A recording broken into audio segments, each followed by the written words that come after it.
I am Subbarao Sanidhi, President of Vasavi Society. We are so fortunate. We just took over, our new executive committee just took over Vasavi Societies for next 2 years, and we have this fortune to have this divine program with Sister Shivani ji.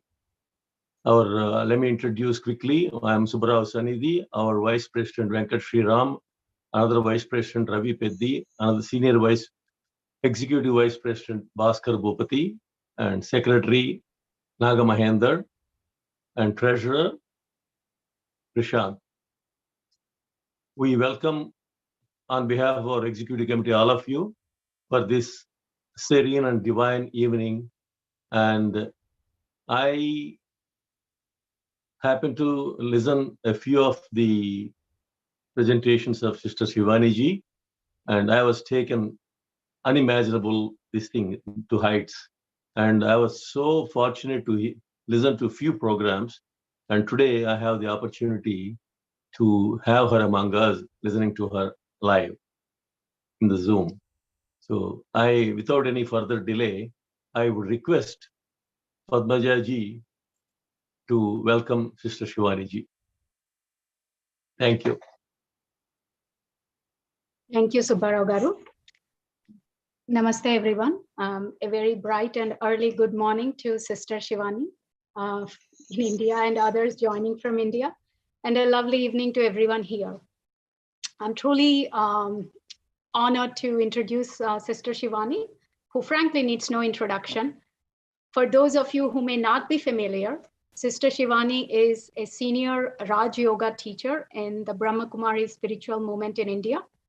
She's a household name, not just in India, but all over.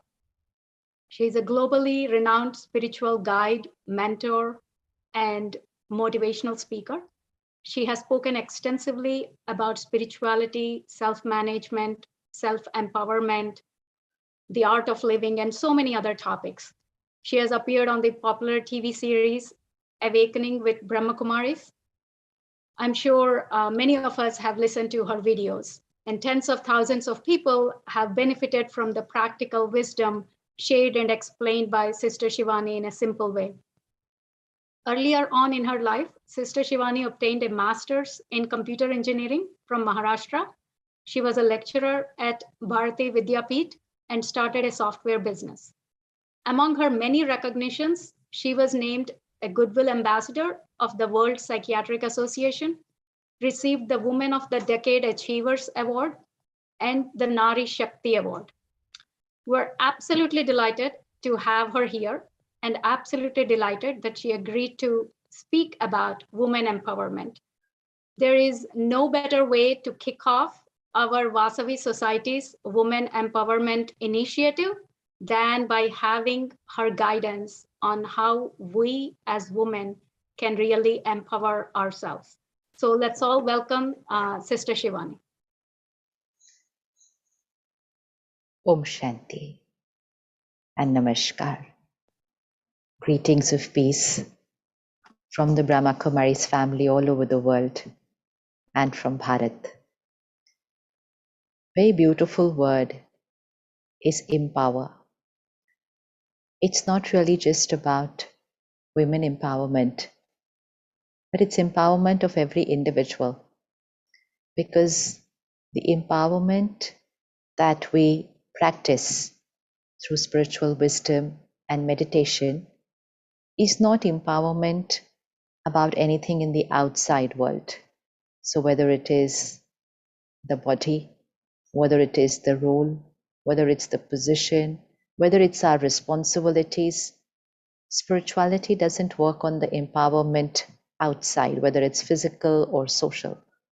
So spirituality enables us to work on the empowerment of the self. And when the self gets empowered, then the outer world automatically starts getting empowered. There are two worlds, the inside world and the outside world.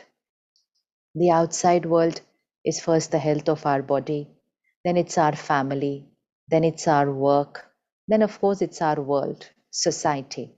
This is the outside world. And today, most of us focus more on the outside world than on the inside world. In fact, we live most of our time taking care of the outside world. Why? It's the visible world. The outside world is the visible world. When something in my body is not perfect, I can make out immediately. And I know it's my responsibility to get it back to normal. So whether it is any parameter in my blood test or whether it's any ache and pain, anything, I said, this is not fine. I have to get it back to normal. So physical empowerment, we take care immediately. When there's something in the family, it's visible, it's our first responsibility. So everything in the outside world is visible to us, visible to others. So even if we don't realize it, somebody else will tell us, you know what, you need to take care of this. Otherwise, this part of your life has started getting affected. So this outer world is visible to everybody. Everybody talks about it. Everybody appreciates it. Everybody feels it's their prime responsibility. And that's why, as a world, we work very hard to strengthen and empower this visible outside world. But let's reflect. In spite of so much of effort that we have been putting in the outer world just seems to be going in a direction which is not as we wanted it to be, which is not as we wanted it to be. So whether it is our mental health issues, whether it's our physical health issues, whether it is relationships, whether it is the state of the environment of the world, everything just seems to be moving away from what we wanted it to be. And if we see in the last 20, 30 years, this dip has been very, very rapid, very rapid. So important to check the equation. So take 10 seconds and reflect on this equation. Does our inner world, which means the world of thoughts, feelings, intentions, memories, energy, this is not the visible world. This is the invisible world. But this is a world that we experience throughout the day. But we cannot see it with these eyes. So this inner world is neither visible to me, neither visible to the world around me, neither visible to the people around me. So there's not much talked about the inner world. But these two worlds, we need to see their connection and who is dependent on who. So inner world, the invisible world of energy, and the outer world, the world of health, relationships, work, and environment. Does the inner world create the outer world? Or does the outer world create the inner world? This really needs to be thought about.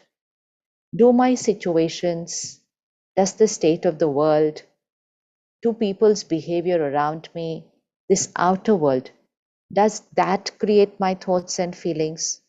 Or do my thoughts and feelings influence the situations and the people around me? So the equation is very important.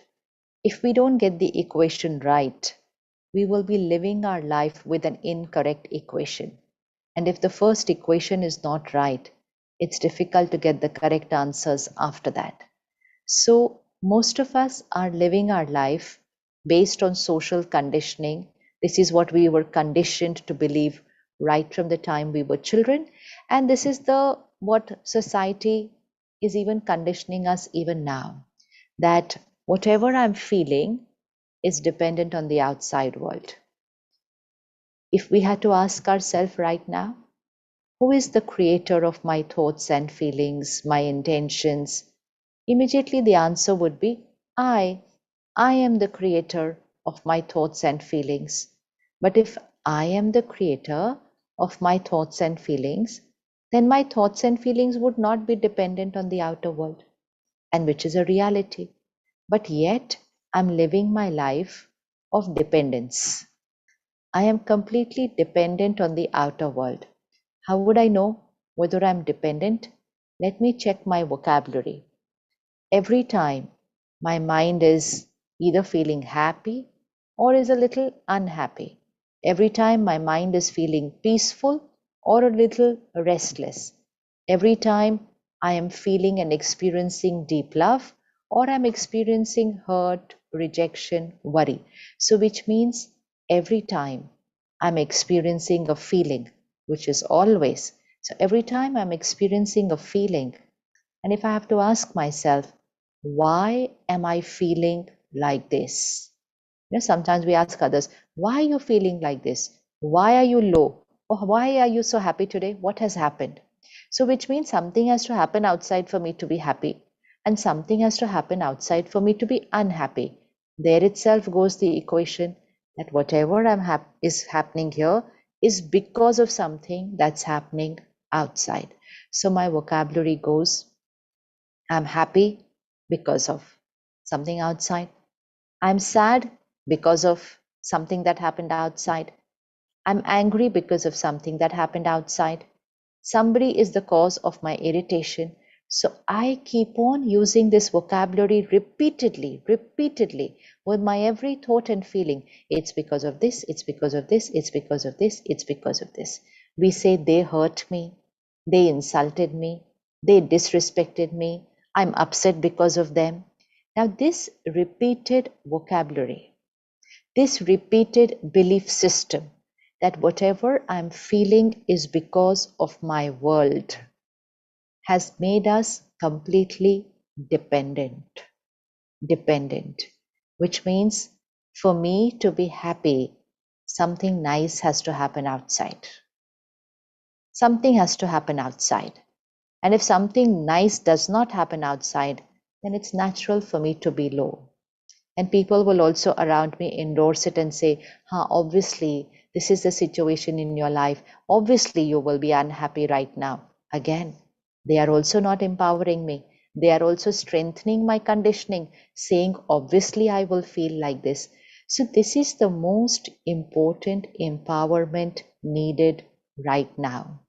Shifting from a life of dependency, because dependency is disempowerment. Dependency is a weakness. Dependency is depleting my energy constantly, the energy of the being here constantly, because I'm dependent on the outer world for how I'm going to feel. Now, if the outer world was perfect, if the outer world was perfect, then the dependency is fine. It doesn't matter because it will still allow me to be happy and healthy because the outer world is perfect and I'm dependent on the outer world. So if this is the outer world and this is the inner world, and if I'm dependent on the outer world, but if the outer world is stable, it's perfect, and I'm dependent on the outer world, I'm also stable. But if the outer world going through a roller coaster, sometimes good, sometimes not, sometimes right, sometimes wrong. It's constantly moving. We are in an uncertain world right now. And if my state of mind becomes dependent on an uncertain world, uncertain means I don't know what's going to happen next minute. And if my mind becomes dependent on a world of uncertainty, then uncertainty doesn't remain only in the world, uncertainty starts coming in my world of emotions and feelings. And that's why 1 minute happy, 1 minute low, and we say roller coaster of emotions. Roller coaster of situations is fine. Roller coaster of situations is fine. That 1 minute life is showing me something perfect, and the other minute a complete contrast. So, roller coaster of situations is fine, but roller coaster of emotions, that's going to deplete me. That's going to deplete me because emotional health means stability. Stability. And roller coaster means up and down, up and down, up and down throughout the day. Even if we are happy, we are scared. Till when will this happiness last? What is going to happen next? Will I be happy always like this? So we are even fearful when we are happy because we're not sure till when it's going to last.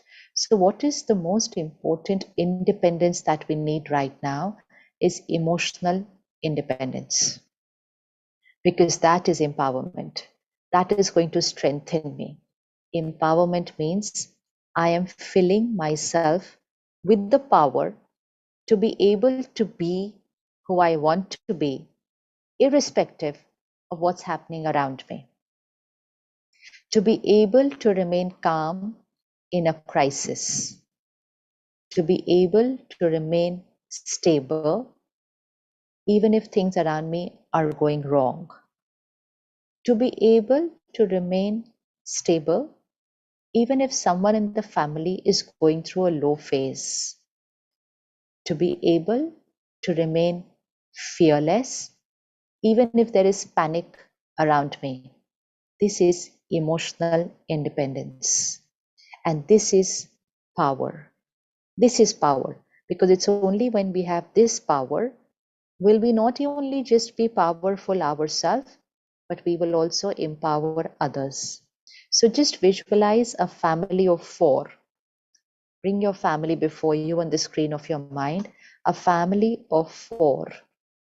If one member in that family of 4 is going through a tough phase in their life, things are not going right, whether it's in education, whether it's at work, whether it's in their health, or whether it's just in their personal life, something. If one person out of a family of 4 is going through a challenge and their mind is going through a rough patch, upset, rejected, feeling hurt, maybe anxious, maybe depressed, one member of the family, then what is the role of the remaining 3? One member is going through a low phase, then what is the role of the other 3? The responsibility of the other 3 is to take care of their mind first. We immediately start taking care of the other person. If I immediately start taking care of the other person, I will get sucked into their emotional vibration. So they were at a lower energy, an energy of fear or worry or hurt or pain, a lower energy. And I immediately thought I can bring them out of this. Without taking care of myself, if I try to bring them out of this, I get pulled into their energy because they are very powerfully at a low energy. They're powerfully low at that time. So I get pulled into their energy, which means I also experience pain. I also experience worry and fear. And we do not even realize at that time, okay, this is incorrect. They are in pain and I am also experiencing pain. But we thought that is love. And we said, we love them so much that obviously I will experience pain. And we even say to them, I can feel your pain. If we start feeling people's pain, then we are in pain. We can say, I understand your pain. But I understand your pain and I feel your pain is completely 2 different things. If I feel somebody's pain, that means I am in pain. And if I am in pain, I cannot bring them out of that pain. It's not possible. It's just not possible. It's not possible because they are at a lower energy and I've also gone down at their energy, at the same vibration as them. I don't have the power to pull them out. In fact, sometimes I can go even lower than them. They are in pain, but I'm panicking.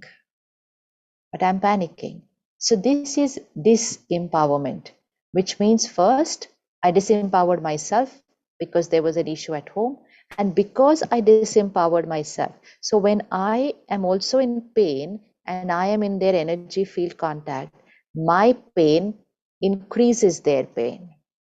And that's why sometimes if you see children or even your spouse, if they're going through something and you want to be with them, you want to talk about it to them, you feel we should all sit together.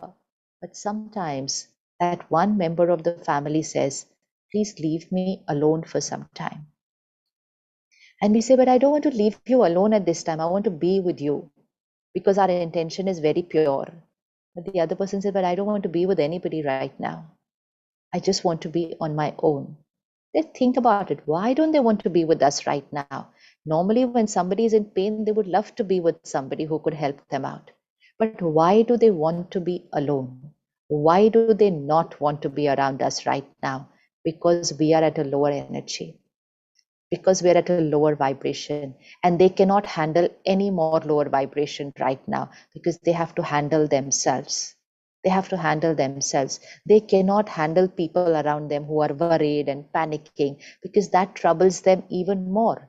And also, they feel guilty that they are the cause of the pain of their parent or of their spouse. So it adds to their pain. So instead of empowering that family member, we actually become an instrument to disempower them, which means if they were here, but we create pain, we pull them even lower. This is disempowerment. Now, what would empowerment mean? They are in pain. I understand that they are in pain, but my responsibility is to heal them. So for that, first I take care of my mind with the understanding that love does not mean to go into pain with them. Love means to pull them out of pain. Love does not mean only to rectify their situation, because we try to rectify what's happening around them, which is important, but we will be able to rectify it only if they are ready to rectify it, and they will be able to rectify it only if they are in their strength of mind. So the first thing which is needed when there is an issue, the first thing that is needed is first take care of your own mind. It's like if there is a fire, and if it's my responsibility to extinguish it, I will have to first protect myself.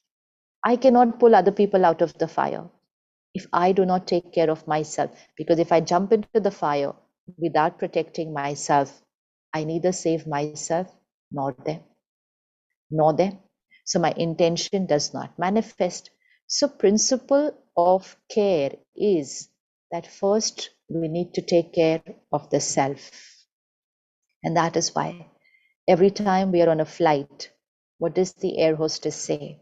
If there is a turbulence and the oxygen mask falls down, first use it on yourself.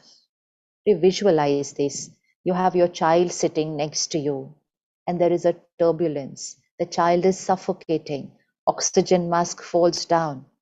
And they say, first put it on yourself. Wouldn't normal instinct go, first put it on the child? But every flight, they are repeating it again and again, again and again. First, put it on yourself. This is the principle of care. This is the principle of empowerment, that we cannot take care of others without taking care of ourselves. So if I had to try to put the oxygen mask on the other before putting it on myself, in the meantime, my oxygen would dip so much that I wouldn't have the ability to be able to put it on the other person. Because I have not saved myself, it is difficult to save the other person. Similarly with power. So in any situation, I first need to take care of my mind. That even if I can do nothing for my child, there are some situations where we cannot do anything for them. The only thing I can do is give emotional strength to them. The only thing I can do is radiate power into the house. The only thing that I can do is create a very calm and stable environment in the house. That itself will become healing energy for the child. That's my only responsibility. And once the child gets healed and strengthened, they will resolve the issue of their life. Some issues cannot be resolved, they don't have a solution. That's okay. But the only thing that was important is I come out of it powerfully. But if the situation overpowers me, then the situation is not as big as it seems to be, but my weakness magnifies it. So, in any situation, my first responsibility is only and only to first take care of my mind. That's why think and empower. These are two words which are connected. So, I need to take care of my thoughts. If I'm thinking right, my vibration is rising. But if I'm thinking negative, my vibration is dipping. But we believe it's so natural to think negative. No, it's not natural. It's our choice. Our dependency said, obviously, I will feel like this. They are in pain. And spiritual empowerment says, my thoughts are not dependent on what they are going through. My thoughts are my choice. my choice. And I am aware that I need to create very powerful thoughts right now. So this is very important that we practice this emotional independence with learning of meditation, because meditation builds up our fitness level here. Like we all take care of our fitness level in the body, our stamina or immunity. So we also need to take care of our fitness level here. And fitness level means throughout the day, not in big issues, in small situations, insignificant scenes of life. Change your vocabulary from it's because of them, I'm feeling like this because of this, I'm feeling like this because of this. Change vocabulary. I'm feeling like this only and only because I created it. And I have the power to change my feeling. I have the power to change my thoughts. My thoughts and feelings are not dependent on the situation. This is emotional empowerment. This is emotional independence, and it's a reality, but we're not living our life out of reality. Nobody can get into our mind and create our thoughts and feelings. Situation cannot get into my mind and create my thoughts. I create my thoughts in response to the situation. Situation does not create my thoughts. We say the situation was such, obviously I would feel like this. No, there's no obvious feeling. The feeling is my choice. It's my creation. So just change your vocabulary from today, and half the game is won there. Just changing the vocabulary. I am the creator of my happiness. I am the creator of my peace. I am the creator of my anger. I am the creator of my hurt. I am the creator of my irritation. I am the creator. I am the creator. And so I can be calm in any crisis. So first thing, take care of our own mind. Second, radiate those powerful vibrations to everybody, which means specifically meditate for somebody who is going through a low phase. Like we do distance healing for the body, we meditate, we connect to the divine, and we radiate power and healing energy to the person who's unwell physically. They could be at a distance. They don't need to be in the same house. They could be in another city. And yet we can do distance healing for them physically. If distance healing can be done physically, if energy healing can be done from a distance, why can it not be done for the mind? Why can it not be done for the mind? If it can be done for the body, it can be done for the mind. So when we are stable and then we connect to the divine and we radiate divine power to the one who is going through a low phase, this is meditation. So meditation is not just for the self. Meditation also gives us the power to be able to do it for others. So then we meditate for that person who's going through a low phase, and our vibrations connected with the divine, reaching that person, starts energizing that person. So empower ourselves and then the power to empower others. Automatically, that power we will get. Anything that I have, I can share. If I have power, I can share power. Like if I have wealth, I can share wealth. If I have time, I can share time. If I have peace and power, I can share peace and power with others. So meditation means to even meditate for the other individual and to radiate that power to them. Meditation means to meditate for the world, to meditate for the world, that connect to the divine, fill yourself with that power, and then radiate that power to every soul on the planet. The world needs empowerment. The world needs empowerment. Imagine 2 years of saying fear and anxiety is normal. Anyways, we were not very strong before COVID emotionally. We were living our life saying stress is normal, anger is normal. And then came COVID and we said fear and anxiety is normal. Saying fear and anxiety is normal for 2 years has not let it remain only at anxiety. It has shifted to anxiety disorders. It has shifted to panic attacks. It is shifted to feeling anxious without any reason, because we were creating that emotion for such a long time.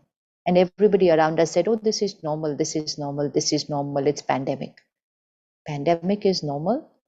Fear and anxiety is not normal during a pandemic. During a pandemic, Stability is normal. Fearlessness and confidence is normal. Faith and power is normal. Had we been like that, we would have crossed the pandemic, which we have even crossed now and are crossing it, but we would have crossed it with ease at the emotional level. It would have remained only a physical health issue, not an emotional health issue, not a mental health issue, not a relationship issue. There have been relationship issues in the last 2 years. So we had to keep the one problem at one level, not multiply it into problems at different levels, only because we did not empower ourselves. So our every thought is our responsibility. Put your own name on the list of responsibilities. Our every thought is a responsibility. Tomorrow, entire day, do a little homework. Whatever may be the scene and the situation, whatever may be the other person's behavior, just pay attention. How I think about them now, how I speak, how I behave, this is my power, this is my choice, and I'm going to think right, irrespective of what they have done, irrespective of what the situation is. I'm going to focus on the solution, not going on thinking and talking about the problem. Why did this happen? How did this happen? How could they do like this? What could they do? That's only discussion of problem. Focus on the solution. I am going to think right. If someone reacts, I am going to remain calm, starting to empower ourselves. Starting to empower ourselves. And if we just do it for a 1 day homework, just a 1 day homework, taking care of how we respond to situations, you will find yourself getting irritated and then pull yourself back and say, this is just a choice, just a choice. I can do this a different way. I can do this a different way. You will find yourself getting impatient. Why has this not happened? And then just stop and say, I can do this another way. I can do this another way. It's like playing a scene, playing your part in the scene. Retake, do it another way, do it another style. And the style is going to be with power, with ease and stability. So something that we can practice for a day. And in the day, you will realize that you have so much power, but we have been wasting it during the day. Because every time we are reacting, we are wasting power. Even if it's for a minute, 5 minutes, we are wasting power. And that's why another very big pandemic, which is there all over the planet, is overthinking. People say, I think too much. Think too much. Why? Because I'm reacting to scenes, whether in my mind, words, or behavior. So the speed of our thoughts needs to slow down, not only during meditation, but during the entire day. The speed of my mind needs to slow down. And for the mind to slow down, the quality of the thoughts needs to be right. The speed and the quality is connected. So quantity and quality is connected. Check anytime. If you're worried, it's a lot of negative thoughts. What if this happens? What if that happens? Quantity is very high, very fast, racing mind. And if you're at ease and thinking nice about something, you will see quantity is less. Very few thoughts, very few thoughts. That's why we say I'm feeling very calm and peaceful. It's less thoughts and right thoughts. So quantity and quality of thoughts are connected. Now, how do I make the right quality my natural way of living? That I'm thinking right in every scene. So what is the source of my thoughts? There are three sources of my thoughts. From where does my every thought get created? One is past experience. Sometimes something happened in the past, I think out of that again. Second is my belief system. Belief system means, do I believe anger is normal? Then I start thinking out of that. Or do I believe peace is natural? Then I will think out of that. Do I believe life is a competition? I will think out of that. Or do I believe and I know that it's a journey of sharing, caring, and cooperation? Then I will live out of that. It's all about what do I believe. So the second one is very important. It's my belief systems. And then the third one, information. Information. which is a very, very major part of the quality of our thoughts now. Information means what I watch, what I read, what I listen. So what I watch, read, listen is content which I consume, and that content becomes the source of my thoughts. So if I want to change my thoughts immediately, which means I want good quality change at a very less time pace, then most important thing I need to do is change the content I consume. We are flooded with content nowadays. We're flooded with content. Even if I'm idle for 5 minutes, we pick up our phone and start scrolling it. And we thought it's natural to do this. This has become a very natural habit. But this is not just a time pass. This is not just gathering information. It is consuming content. So what I watch, read, listen is my emotional diet.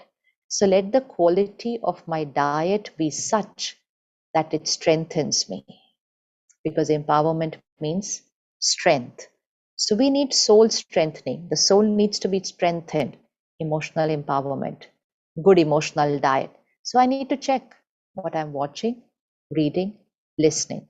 So whether it's through the phone content, whether it's through digital platforms, whether it's through television, whether it's through internet, whether it's through the books I read, the newspaper I read, or the people I talk to, all this is content that's going in, and this content is creating my thoughts. So if my content has lust, ego, greed, jealousy, criticism, aggression, violence, crime, fear, hatred, competition, if content has that, or it has homes breaking, relationships breaking, hurt, rejection, manipulation. So if a large part of the content I consume is that, then nothing can stop me from becoming emotionally that way. Nothing can stop me, because that's what's going in. Why overthinking? Too much of content. Too much of content, too much of thoughts. So it's the most important thing: restrict content consumption and take care of the quality. So it's not just about the quantity, how much content I'm consuming. It's about what's the quality of the content I'm consuming. So what is spirituality?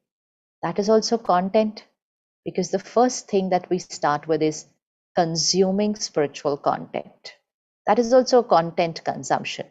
So at the Brahma Kumaris, we have the Raj Yoga meditation centers, like you have a very beautiful one in Edison there. Now, once we go to the center, what's the first thing that we do? We study. We study spiritual knowledge. We study spiritual wisdom. It's content. So 10 minutes, 15 minutes, half an hour. That's how I start my journey, that I consume that content for a few minutes every day. Diet change. It's an emotional diet change. So what is the content that we consume from spirituality? It's the opposite of what we are consuming from media. It's a content of divinity, purity, power, faith, gratitude, patience, stability, forgiveness, letting go, cooperation, caring, sharing, compassion, empathy. Two absolutely complete different lists. It's two completely opposite different lists. So if I consume negative content, so-called the normal content of today, then those will be my thoughts. And if I consume pure, powerful, divine content, my thoughts will start to change. My thoughts will start to change. And as will be my thoughts, so will be the strength of the soul. And that is power. So visualize this like a little battery, and take care that all the content that you consume during the day is actually charging the battery. It should not deplete the soul battery. It should not deplete my energy. It should be empowering me. So 2 times are extremely important to at least consume a healthy emotional diet. One is the first thing in the morning, which means in the first hour. In the first hour of the morning, before I check my phone, before I read the paper, before I watch anything on television. The first hour of the morning, let's consume spiritual, divine, powerful content. And second, just before going to sleep. Just before going to sleep. These two times are very important because both these times the subconscious mind is activated. And so what we consume doesn't remain just at the top layer of the mind. It's going deep inside, becoming a part of my personality. Becoming a part of my personality. So let's not wake up first thing in the morning and start checking all our messages and social media handles. That's not the content to be put on a silent, rested, energized mind. It's like a blotting paper. It will just absorb what I put in the first 1 hour of the morning. To be very, very careful. How much ever positive I consume after that, it won't have an impact because the blotting paper is already saturated there with that content. So be very careful first thing in the morning and last thing just before going to sleep. These are the two times which have deep impact on the subconscious mind. Second, let's take care of the diet, the food we eat. The food we eat doesn't just affect the body. The food we eat also affects the mind. And that's why it said, we are what we eat. I am what I eat. Now, I am what I eat does not mean my body is what I eat. It is I am what I eat. It's not my body. So, which means here. So, whatever we eat and drink is not just nutrition, it's vibration. It's vibration. So, to experience a calm and stable mind, first experiment with a plant based diet. With a plant based diet. Because an animal diet, we know what the vibrations are there. We know what's the energy of a slaughterhouse. We know what's the emotion that an animal is going through in a slaughterhouse. We know what's the emotion an animal or anybody goes through just before they're going to die. How can the energy of death be an energy of health for the other person? It's not possible. So the energy of an animal product is pain. It's pain, it's hurt, it's anger, it's hatred, it's fear, and then it's violence, and then it's death. So let's experiment with a plant-based diet. Just 3 months of an experiment will give you a deep shift in not just how the mind feels, but of course also how the body feels. Going to feel very light in the mind and the body both. So heavy food, toxic food, sluggish for the mind and sluggish for the body. So one is we take care of the content we consume. Second, we take care of the food we eat. And third, integrate a few minutes of meditation on a daily basis. That is our exercise for the soul. Connecting to who we truly are, changing our belief systems from what got conditioned during the day from society, understanding that I am peace, I am love, I am power, this is my true nature, connecting to that, and then connecting to the divine, the ocean of peace, the ocean of power. So it's like the battery connecting to the powerhouse. The battery cannot energize itself anymore. We don't have the power left to energize ourselves. So we connect to the powerhouse.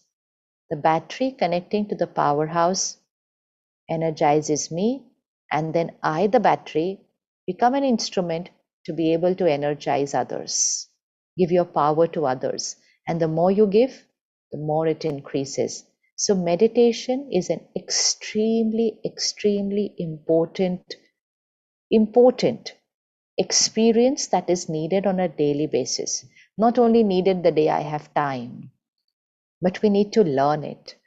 Sometimes we just try and sit in silence and try and still our mind and say, okay, I have to not create any thoughts.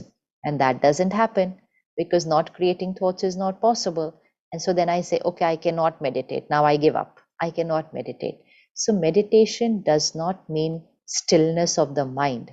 Meditation needs to be learnt. We just can't do it like that and say to the mind, okay, full stop. Meditation needs to be learned. So you have a very, very pure, powerful, divine Rajyog meditation center in your city and in the surrounding areas. And sisters and brothers are always there at the center to teach us meditation just for about 4 or 5 days, an hour every day. Talk to them, fix a time which suits you, and then just go and learn that meditation.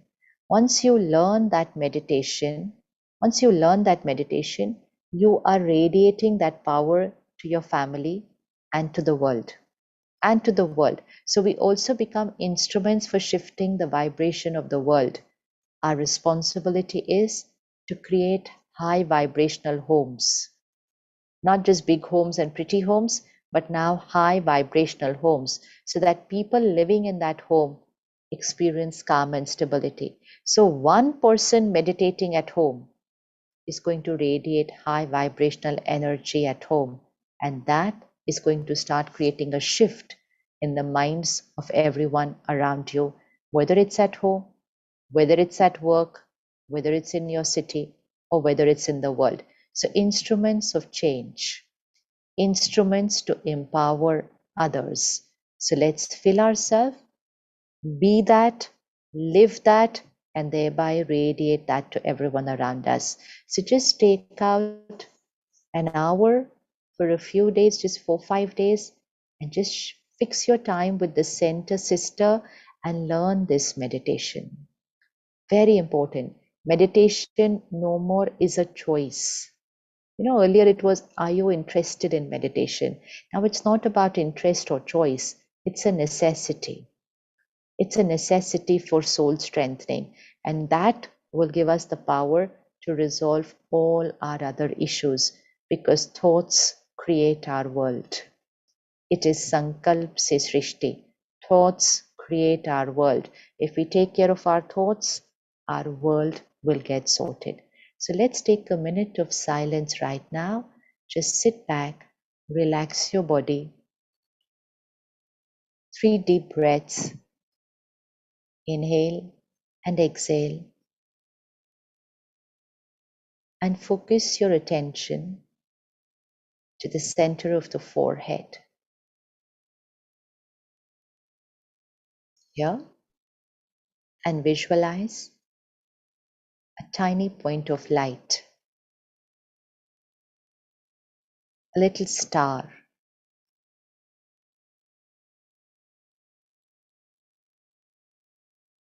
It's the energy center.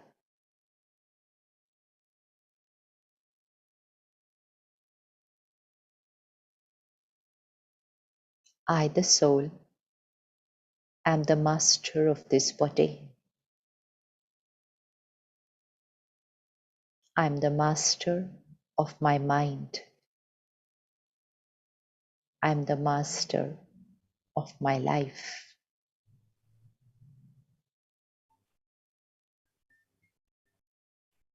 I'm the creator of my every thought, feeling, word, and behavior. I'm the creator of my world.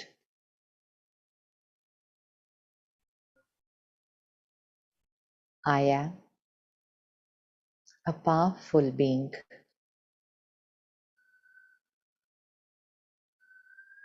independent, untouched by the vibrations of the world.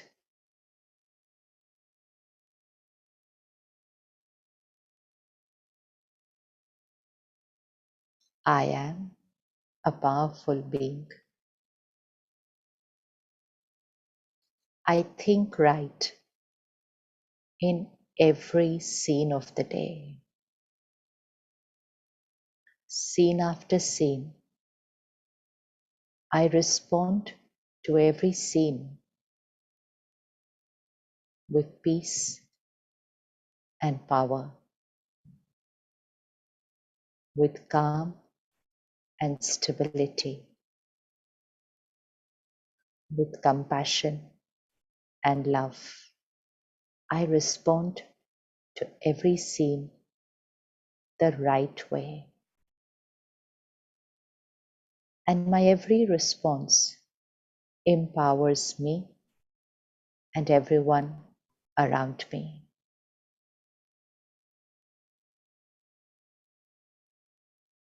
This is my nature. It's my personality. My Divine Father, my Supreme Parent, God, is the ocean of power, the Almighty Authority. God's love and power radiates to me constantly.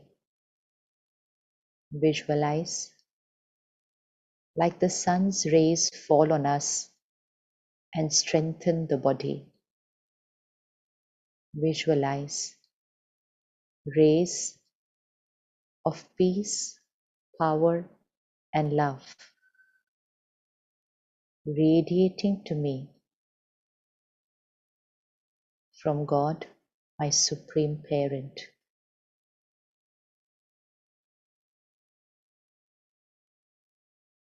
I'm filled with God's power.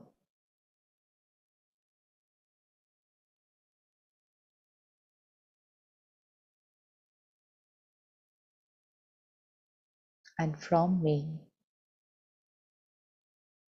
this power comes out in every thought, word, action.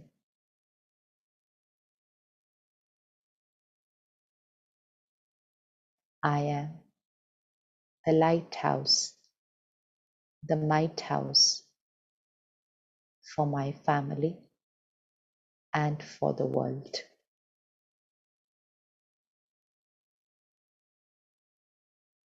I am powerful being.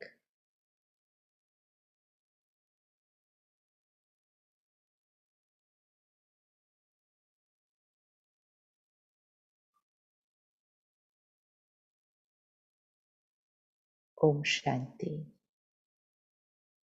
Om Shanti, Om Shanti.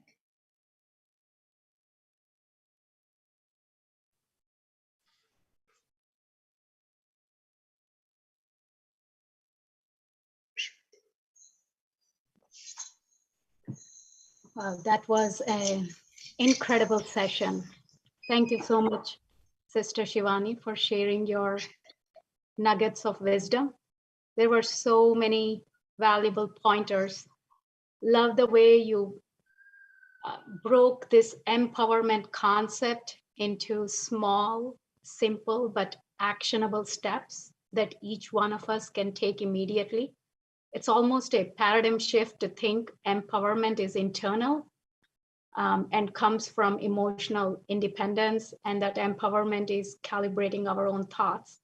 It's a different perspective. I'm certainly feeling energized and hope everyone else is as well. Thank you again for being so generous with your time and for graciously agreeing to do this session when we reached out. We truly appreciate it. Thank you. And now I'm going to pass it on to Venkat Garu. Thank you very much. My name is Venkat Sriram. Namaskarams to everyone. Thank you for this wonderful program, Sister Shivani ji. And you have delighted us, and Brahma Kumaris, organized a nice program. I have heard many of your programs. I'm delighted to be part of that. And I'm also part of Om Shri Sai Balaji Temple. I will be briefly sharing a video. After that, we have Sri Suryanarayana Garu, founder and chairman. He's also part of that. He'll be taking a minute to explain everything about temple. I'll be sharing my screen.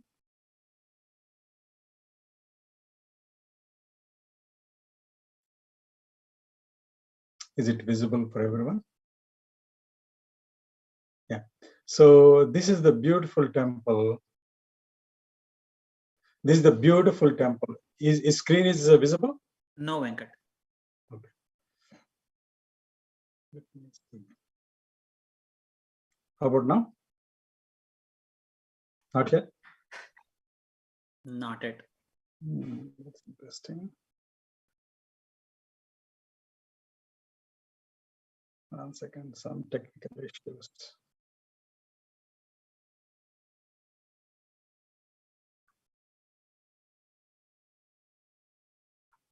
I think my thing is stuck. It's showing.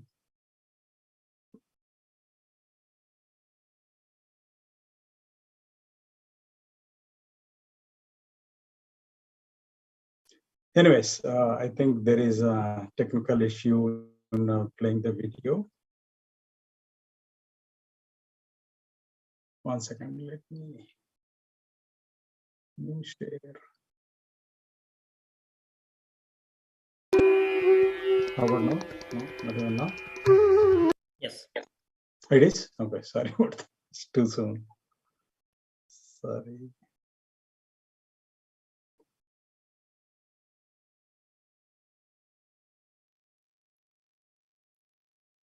Is it visible now?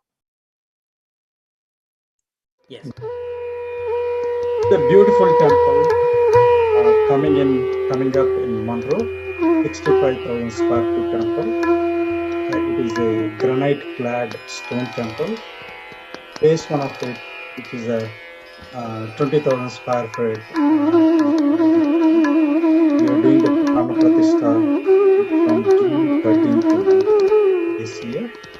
So this year, starting with this temple, has about 10 classrooms. The founder's idea is to promote and also install the deities. This is the first phase. This is a 20,000 square foot temple, which is all ready.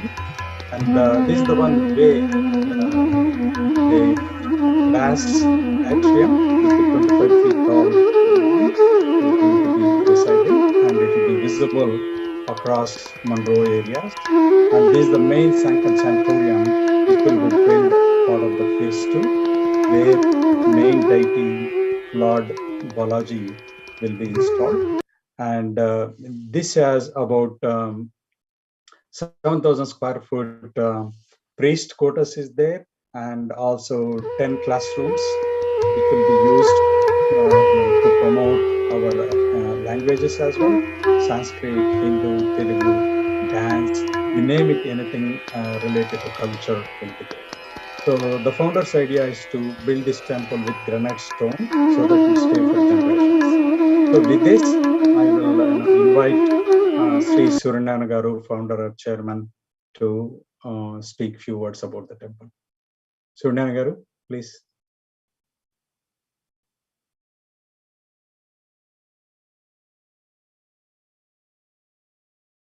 Unmute.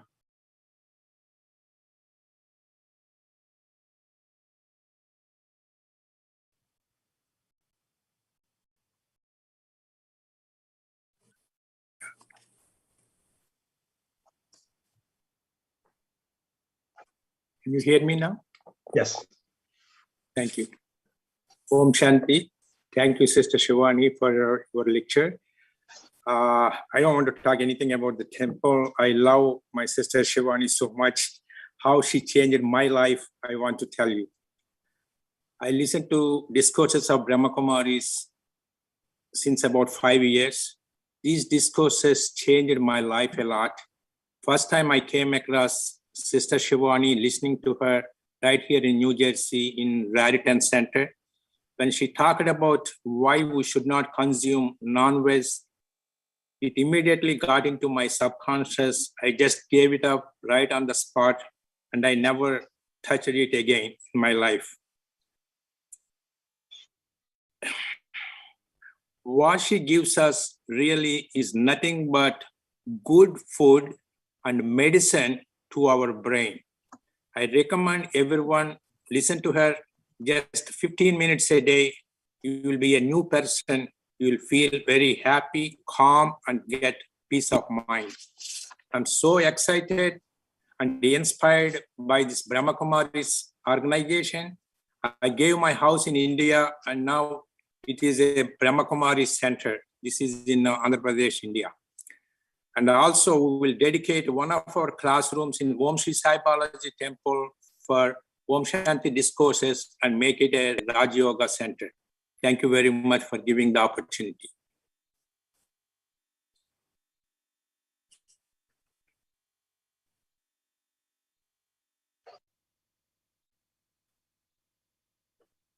Thank you, Shivani Garu.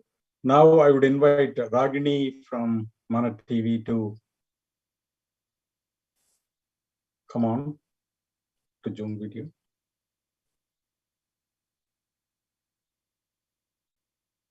Ragini? We can't hear you, Ragini. Please take out the mute. Yeah. Thank you. Namaskar.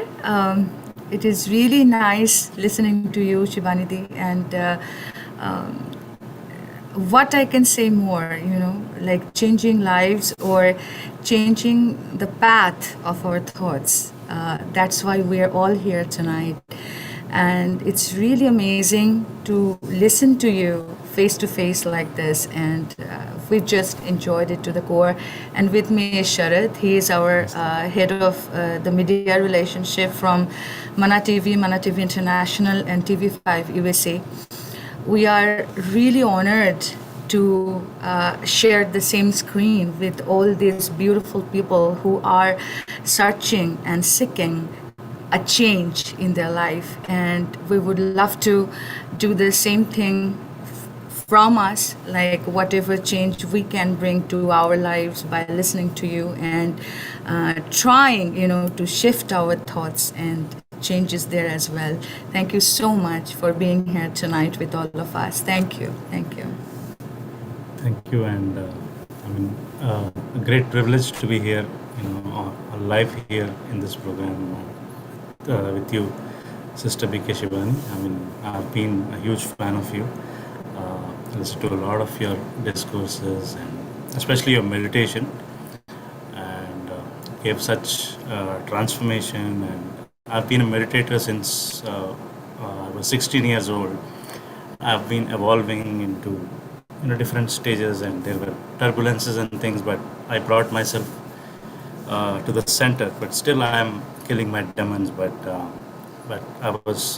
other day I was speaking to Subbarao Garu that the spark I saw in you, it is stellar and celestial. Keep inspiring everyone. I feel so much overwhelmed, and a great privilege, and especially Subbarao Garu, thank you so much. My gratitude, and my gratitude to you, Shivani. Thank you so much.